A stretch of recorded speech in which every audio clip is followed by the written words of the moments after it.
Man fühlt sich einfach noch so ein bisschen wie in einer ganz anderen Welt. Die Fassaden der Häuser und dass die Häuser auch ganz unterschiedlich gestrichen waren, also sehr bunt auch alles gestaltet war. Der Teilbereich von Prag hinter der Karlsbrücke, sobald man über die Touristenmassen hinweggelaufen ist, weil das eben mehr Prag war. Die Zeit, die man alleine halt in Prag hatte, wenn man durch die Stadt laufen konnte und verschiedene Dinge unternehmen konnte, halt auch alleine. Und auch die Stadtführung, da hat man viel von Prag kennengelernt.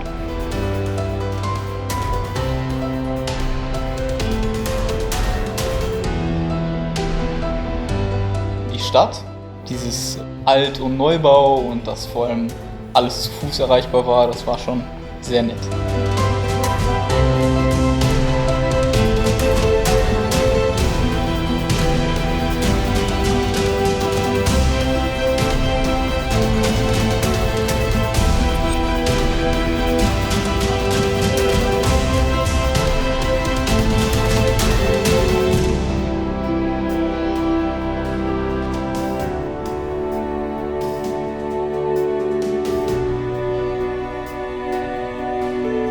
An sich fand ich das historisch gesehen sehr schön, heißt, dass halt keine Wolkenkratzer da waren, sondern dass da wirklich noch ältere Gebäude standen und die Architektur von früher halt auch erhalten wurde. Es gab ja diesen großen Platz da, wo auch diese Uhr war. Also ich fand, da waren auch viele Attraktionen, sag ich mal. Was ich auf jeden Fall als Merkmal von Prag in meinen Gedanken behalte, ist auf jeden Fall halt auch die Altstadt. Das ist halt einfach eine Kulturhauptstadt. Also ich fand halt die Stadt so interessant, so wie das alles aufgebaut ist und so wie diese Geschichte mit dem jetzigen Prag so verbunden wurde.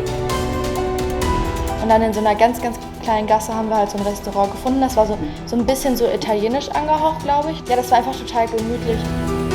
Und das war eben nicht so mit diesen Touristenmassen überfüllt.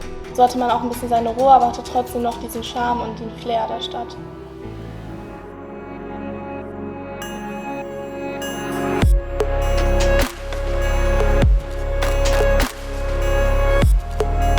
Am letzten Tag waren wir dann nochmal alle auf dieser Aussichtsplattform und da war die Aussicht auch ziemlich beeindruckend und einmalig.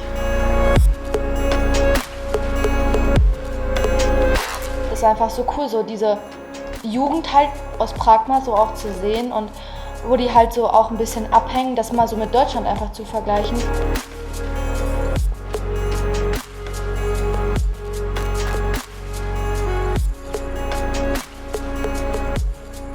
Wenn man oben an dem Aussichtspunkt war in Letna, wo man dann die Stadt von oben gesehen hat, dann hat man auch gemerkt, ja, es gibt eindeutig auch junge Leute da und da ist wirklich so ein Hotspot vom Teil von Prag, der wirklich noch richtig modern ist und lebt.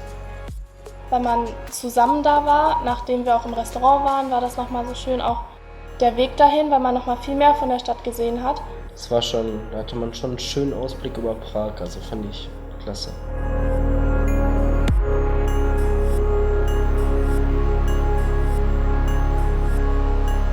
Weil es auch nachts war mit den ganzen Lichtern, das war echt sehr schön. Ich denke, dass Kafka einen großen Einfluss hatte auf die Stadt.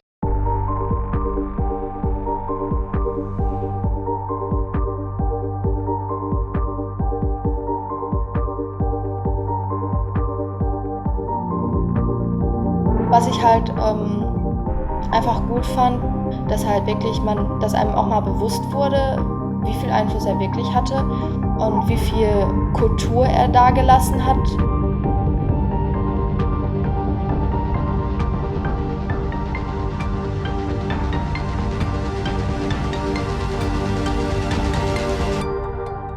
Ich denke, sehr viele Leute heutzutage fahren dahin nur wegen Kafka hin.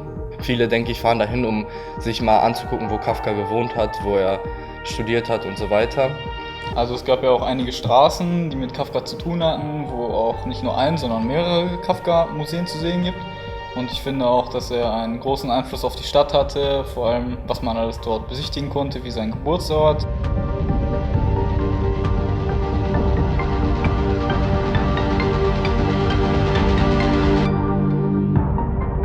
Und ich glaube, so ein kultureller Einfluss ist, glaube ich, der größte Einfluss, den er genommen hat. Einfach auch schon mit Überlegungen und Gedanken, die er halt verschriftlicht hat.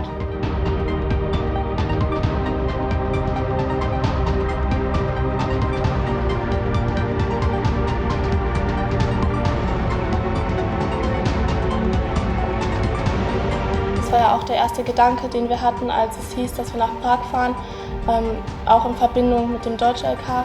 Und da wir Kafka auch gerade gelesen hatten, hat sich das ja auch gut angeboten. Und ich finde auch, als wir diese Stadtreise gemacht haben oder diesen Stadtrundgang, dass man auch gemerkt hat, wo er überhaupt seinen Einfluss hatte und dass er auch überall präsent war. Und auch die ganzen Häuser, die irgendwie etwas mit ihm zu tun hatten.